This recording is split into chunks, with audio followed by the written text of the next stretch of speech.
राजनेता जो देश के हैं उनके बारे में तो आप बहुत कुछ कहते ही हैं, इसे सही भी कहते हैं।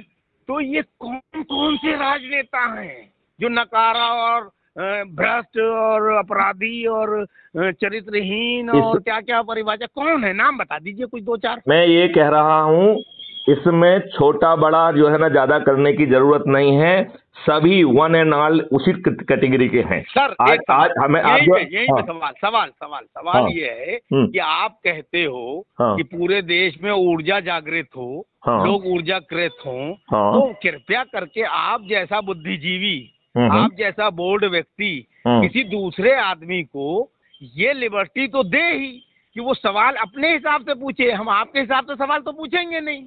तो आपसे आप तक जो है ना, आप खुद बार बार कह रहे हैं कि हमने आपको जो उल्टा सीधा आप जो भी पूछना तो चाहते हैं। नहीं, उल्टा नहीं मैं पूछता हूँ, मैं सीधे ही सीधा पूछता हूँ, उल्टा तो कुछ पूछता ही नहीं हूँ मैं। नहीं वो तो चलिए, मैं आपकी व्यक्तिगत सवाल तो पूछता नहीं हूँ कि आपने पुलिस ऑफिसर रहते हुए कितना भ्रष्टाचार किया, ये तो नहीं पूछता हूँ। आपने कितने घर बनाए, ये तो नहीं पूछता हूँ। ये इसके ऊपर रिसर्च करो, यदि आपको कुछ मिल जाए तो अच्छी बात है। मैं आपसे इसीलिए तो कर रहा हूँ, आपको अच्छा आदमी मानता हूँ इसलिए बात करता हूँ। मैं ये कहता हूँ कि बड़े से बड़े लोग घबराते हैं बात करते हुए, आप कम से कम फेस करते हैं, तो हमें पूछने दीजिए, जवाब आप दीजिए। तो पूछिए ना भाई साहब, आप क्यों नहीं रहे हैं? पहला सवाल, वो कौन लोग हैं जो नकारा, भ्रष्ट और बेईमान और चोर उचक्के हैं इस वक्त की राजनीतिक परिप्रेक्ष्य में? सभी पार्टियों में एक एक नाम बता दीजिए। मैं किसी व्यक्ति का नाम नहीं लूंगा, लेकिन एक मेरी बात सुनिए ध्यान से। हाँ, लेकिन मैं कह रहा हूँ, आप डरते क्यों हैं? एक मिनट मेरी बात सुन लीजिए, क्योंकि वो लिस्ट करने में तो जो है ना 1 घंटा लग जाएगा, तो लिस्ट नहीं कर। मेरी बात सुन लीजिए यार, तुम्हारा बात का जवाब मिल जाएगा। बात ये है कि सभी एक ही पेशेंस खो रहे हैं, आप पेशेंस खो रहे हैं। नहीं हम कुछ आप पेशेंस खो रहे हैं जब मान्यवर। मैं आपसे ऐसे चलिए सवाल पूछता हूँ, एक सवाल का जवाब तो दे देने दो भाई साहब। जो आपने इतना दीजिए, आप दे ही नहीं पा रहे, आप घुमा रहे हैं। मैं कह रहा हूँ 4 नाम बता दीजिए। देखिए नाम को देखिए, यदि 4 नाम बताएंगे तो जिनके नाम छूट जाएंगे वो कहेंगे मेरा नाम क्यों नहीं लिया। नहीं, आप सिर्फ 4 बता दीजिए बड़े भाई। सर जो सबसे बड़े ऊंचे पदों पर बैठे हैं उनकी पहली जिम्मेवारी बनती है, इसलिए उनका चरित्र खराब है, जिसमें नरेंद्र मोदी सबसे पहले आएंगे।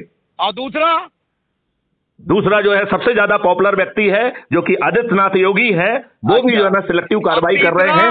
नहीं तो आप मुझे बताइए मान लिया सर, लॉजिक तो सुन लो यार, लॉजिक सुन लो। अदरवाइज 403 सदस्यों की विधानसभा में 205 अपराधी क्यों? हाँ, एकदम सही सवाल। मैं रीजन है ना, तो किसी को हमें दुष्ट कहने का अधिकार नहीं है। मैंने उसको उस पर्सनालिटी को पूरा जाना नहीं है, लेकिन मैं अभी मुझसे यदि आज कोई कहेगा कि सबसे अच्छा व्यक्ति कौन है तो मैं आदित्यनाथ योगी का ही नाम लूंगा। अच्छा, तीसरा कौन? योगी आदित्यनाथ ने आपको क्या दे दिया जो उसको प्रमोट कर रहे हैं आप? वो भ्रष्ट है। मैं कुछ अच्छी चीजों को मानता हूँ, मुझे अच्छी चीज। भ्रष्ट है, नकारा है, अपराधी छवि का है। ये देखिए, इसके लिए आप लॉजिक दीजिए जो चीज मुझे अच्छी। मैं दे रहा हूँ, सुनिए, आप पक्षपाती हैं। देखिए, आप पक्षपाती हैं, आप देश का नेतृत्व गलत दिशा में दिए जा रहे हैं। मेरे बारे में जो कुछ लग रहा है वो कह सकते हैं। योगी आदित्यनाथ कैसे योग्य है? मोदी जो है योग्य, योगी आदित्यनाथ योग्य हो गया। बहुत सही। देखो, मैं मोदी से समझदार हो गया योगी, मन चलाने वाला। मैं कह रहा हूँ कि इन बने सब जितने भी लोग दुष्ट लोग अवेलेबल हैं, उनमें से सबसे अच्छा मैं आदित्यनाथ योगी को मानता हूँ। ये मेरा मानने का हक है। वो दुष्ट नहीं है, भ्रष्ट नहीं है, नकारा नहीं है, बताइए।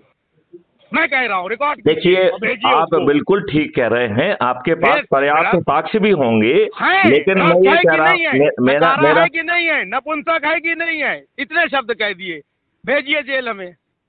नहीं, वो आपके और आदित्यनाथ योगी के बीच का मामला है कि जेल भेजेंगे कि नहीं भेजेंगे। उसकी औकात नहीं है गंजे की, उसकी औकात नहीं है। देखो, मेरा ये कहना है मिस्टर सिराज भाई, मेरे आकलन में मैं किसे क्या मानता हूँ ये मेरा आकलन है, इसको आप डिबेट नहीं कर सकते हैं। भाई साहब सुनो, मैं सच्चा देशभक्त हूँ, मोहन भागवत के हिसाब से सच्चा हिंदुस्तानी, ठीक है। देखो, आपको जो है भागवत जी ने सर्टिफिकेट दिया, उसे आप संभाल के रखिए। हमें दिया है, नहीं हमें तो नहीं मिला। हमें तो भागवत जी ने कभी बात ही नहीं की मुझसे, मुझे सर्टिफिकेट क्या देंगे? हमसे तो की है। तो आप महान है ना, सच्चे राष्ट्रभक्त हो, हमसे कहते हैं तुम सच्चे राष्ट्रभक्त हो, तुम्हारी बात में दम है, तुम सही बात कहते हो। सही बात कहना भगवान की बात कहना होता है। भगवान श्री राम ने, श्री कृष्ण जी ने कहा है, सत्य के साथ रहो। देखो, आप सत्य के